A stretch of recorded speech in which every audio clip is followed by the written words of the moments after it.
안녕하십니까. 인문학연구소 이현입니다. 이번 시간에 이제 10분 만에 정리하는 서양 미술의 역사 그 두 번째 시간이 되겠는데요. 자, 지난 시간에 제가 먼저 1편에 대해서 이야기를 했었고요. 그것과 이어지는 내용이다 라고 이해를 해주시면 좋겠습니다. 자, 여섯 번째 근대 미술로 넘어와서요. 근대 미술에서는 첫 번째 인상주의가 있습니다. 사물의 모습을 왜곡하지 않으면서 있는 그대로 표현하고자 했던 19세기 중반의 사실주의가 프랑스에서 시작되면서 점차 유럽으로 세력을 확장하고 있을 무렵 프랑스 파리에서는 또 다른 미술사조가 탄생을 합니다. 이들은 사물을 있는 그대로 보는 것에서 벗어나서 빛에 따라 시시각각 변하는 사물의 인상을 그리기 시작합니다. 예를 들어 꽃을 보더라도 그 꽃에 비치는 방향이나 빛의 양에 따라서 꽃의 인상이 달라지게 되는데 바로 이런 점에 주목을 한 것이죠.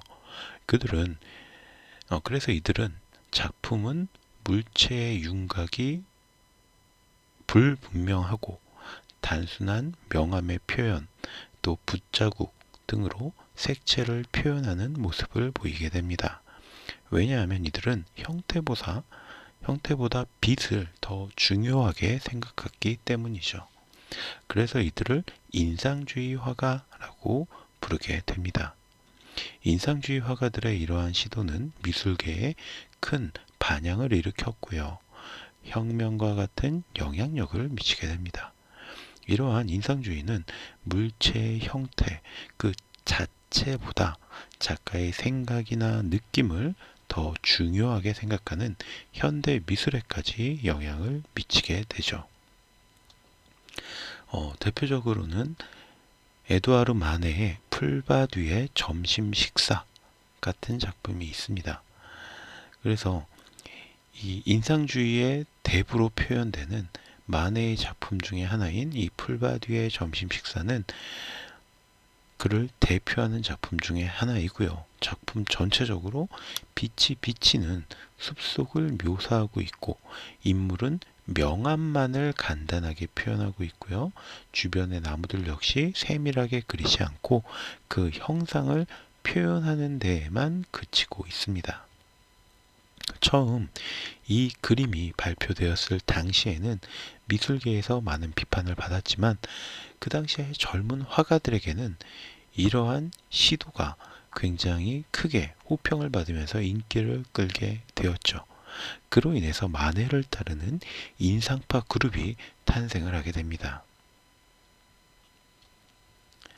마네가 인상주의를 세상에 알렸다면 모네는 인상주의라는 말을 만들어낸 작가라고 할 수가 있습니다. 1827년 모네가 이 작품 클로드 모네의 해돋이 이 작품을 발표했을 때 대부분의 사람들은 이것을 보고 그저 인상만을 드러낸 미완성의 작품이다라고 평가를 했다고 해요. 그리고 거기에서 인상주의라는 말이 시작이 되었죠. 모네는 빛에 의해서 변하는 사물의 색을 표현하기 위해서 평생 빛을 관찰하고 연구했습니다.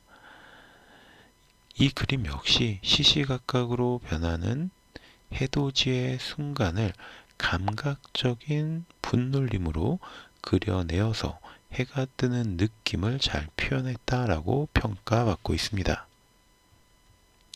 자, 그리고 후기 인상주의. 인상주의가 새롭게 각광을 받으면서 새로운 미술의 양식으로 자리를 잡고 시간이 지나면서 이런 인상주의에 대한 비판적인 시각을 갖는 작가들도 등장을 합니다. 그들은 인상주의가 변화하는 빛과 색채를 표현하기 위해서 노력한 나머지 사물이 지니고 있는 고유의 색, 형태 이런 것들을 놓치고 있다라고 주장을 했습니다. 그런 작가들이 바로 변하지 않는 형태를 색으로 표현한 세잔, 세련된 형태를 통해 그림의 이야기를 담으려 했던 고갱, 내면의 감정을 강렬한 색과 붓자국으로 표현했던 고흐 등이고요. 이들을 바로 후기 인상주의 작가라고 부르게 되었죠. 자, 뭐 대표적인 작품들을 보면 일단 폴 고갱의 타히티의 여인들 같은 게 있죠. 문명 세계를 벗어나 태평양의 외딴 섬 타히티에서 살았던 고갱의 경험을 바탕으로 그려진 이 그림은 해변가에 나란히 앉아있는 두 여인의 나른한 모습을 잘 표현하고 있습니다. 흰 셔츠에 빨간 치마를 입은 여인의 옷에 그려진 하얀색 꽃무늬는 타히티의 전통 의상이고요. 귀에도 같은 꽃을 꽂아서 구릿빛 피부와 대조를 이루고 있습니다.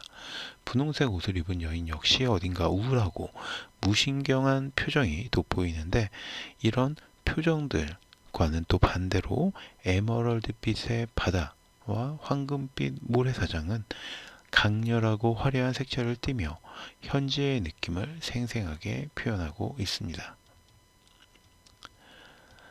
자, 그리고 빈센트 반 고흐의 삼나무가 있는 밀밭 같은 것도 대표적인 작품이죠. 네덜란드 출신의 화가 고흐는 프랑스에서 활동하던 당시에 이 삼나무가 있는 밀밭 그림을 그리게 됩니다. 이 그림은 구름과 삼나무, 밀밭 등의 형태를 살아 움직이는 듯이 표현한 걸작으로서 색채가 강렬하면서도 또 단순합니다.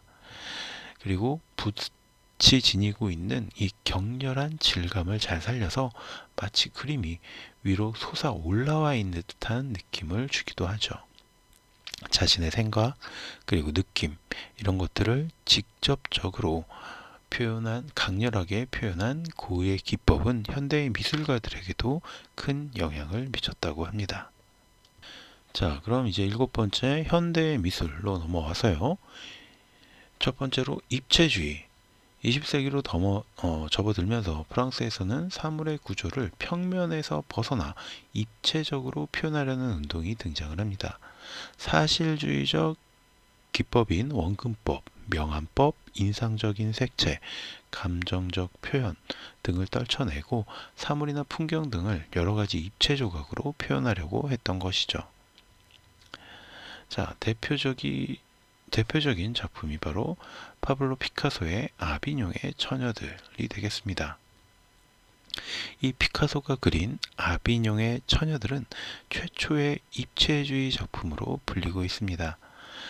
이 그림에는 바르셀로나 아비뇽이란 마을에 살고 있던 5명의 여자가 등장을 하는데 이들은 신체와 천, 커튼, 배경 등이 원근법에 구애받지 않은 채로 하나의 면에 뒤섞여서 표현이 되고 있습니다. 그래서 뭔가 좀 기괴하기도 하고 애들 낙서 같기도 한 느낌을 주지만 이게 바로 피카소가 의도하고 표현하려 했다라는 거죠. 자, 그 다음에 두 번째 초현실주의. 1914년부터 4년 동안 이어졌던 제1차 세계대전이 끝나면서 사람들은 전쟁의 고통을 지닌 그런 현실을 벗어나려 했고 이런 현상은 미술계에도 일어나게 됩니다. 작가들은 환상이나 상상 등 초현실적인 세계의 모습을 그림에 담기 시작했고 이것을 초현실주의라고 부르게 된 거죠. 이들은 이러한 초현실의 세계를 작품에 담기 위해서 여러 가지 새로운 표현 방법을 사용했는데요. 비논리적인 상황을 그려내는 데페이지망, 우연한 효과를 가져오는 콜라주나 데칼코마니 같은 것들이 바로 그것입니다.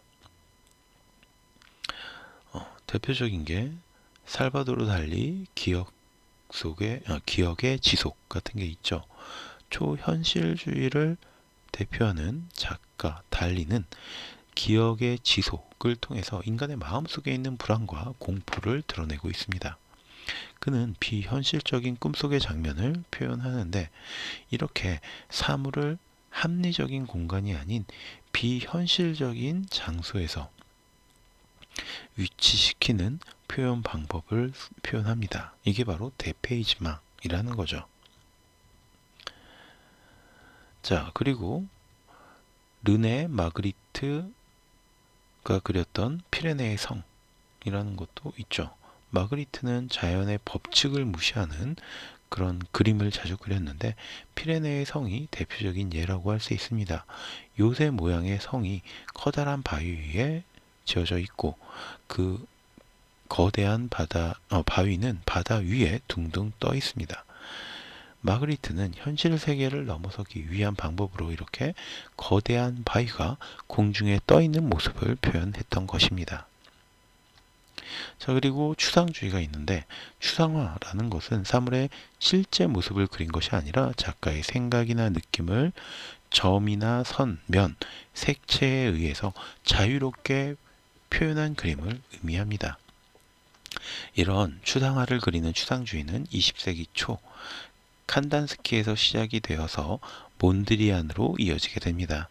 이들은 주로 기하학적 도형을 기본으로 자신들의 생각이나 느낌을 표현했는데요. 이런 것을 차가운 추상이라고 부릅니다. 이후 제2차 세계대전이 끝난 뒤에 미국을 중심으로 물감을 뿌리거나 흘려서 자신의 생각이나 느낌을 표현하는 새로운 기법이 또 등장을 합니다. 이런 것들을 뜨거운 추상 혹은 추상 표현주의라고 부르게 되죠. 자, 대표적인 게 바로 피터 코르넬리스 몬드리안의 구성 A가 되겠습니다. 몬드리안은 기본적으로 선과 색을 이용해서 자신의 생각과 느낌을 자주 표현했고요. 구성 A에서는 색이 칠해지지 않고 비어있는 공간들이 편안함을 주면서도 변화와 가능성의 영역을 나타내고 있고요.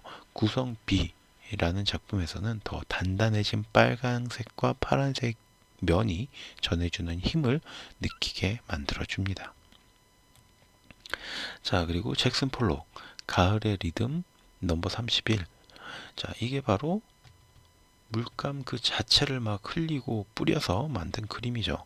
잭슨 폴록은 흘리기 기법을 통해서 자유로움과 단순함을 예술로 승화시킨 인물이라고 할 수가 있습니다. 이런 그의 매력은 잭슨 폴록을 미국의 영웅으로 추앙하게 만들기도 했지만 반대로 그림 같지도 않은 그림을 그리는 사기꾼이라고 매도를 당하게도 만들었습니다. 물론 지금은 이런 기법의 추상화가 보편화되면서 추상주의의 대가로 인정을 받고 있죠. 자, 그리고 팝아트라는 게 등장을 하는데 1960년대 미국에서는 신문이나 TV와 같은 대중매체가 발전을 하면서 대중적 예술인 팝아트도 함께 유행을 하게 됩니다. 팝아트는 예술로서의 미술이 아닌 대중과 함께하는 미술을 추구했는데 그래서 일상생활에서 흔하게 볼 수 있는 소재들을 색다르게 표현해서 일반 대중과의 거리감을 허물게 됩니다. 그러니까 우리 주변에서 너무나 흔히 볼 수 있는 것들을 소재로 삼았다는 거죠. 앤디 워홀이 그린 이 유명한 캠벨 수프 통조림 같은 것도 그냥 마트에서 아주 흔하게 볼 수 있는 이 수프 통조림을 그림으로 그냥 그린 거예요. 앤디 워홀은 당시 캔발사에서 판매하던 수프 통조림을 똑같은 크기의 캔버스에 하나씩 옮겨서 총 32가지 통조림을 그려냈습니다. 그는 나는 미술이 선택받은 소수의 사람들을 위한 것이라고는 생각하지 않는다. 나는 미술이 일반 대중들을 위한 것이어야 한다고 생각한다 라고 밝혔습니다. 이 점에 대해서는 저도 굉장히 동의하는 부분이에요. 워홀은 미술이 미술관을 벗어나 일상생활 속에서 대중들과 함께해야 한다라고 강조를 했던 것이죠. 자, 그리고 또 하나의 굉장히 유명한 작품이 로이 리텐스타인의 행복한 눈물이 되겠습니다. 이 작품은 마이크 세코스키가 그렸던 만화의 한 장면을 리텐스타인이 그대로 확대를 해서 기계적인 인쇄로 생긴 점까지 그림으로 표현한 작품이에요. 리텐스타인은 만화를 미술에 비해서 비교적 낮은 수준의 문화라고 생각하던 이 일반 사람들의 인식을 바꾸기 위해서 이 만화의 장면을 미술로 표현을 해냈던 것입니다.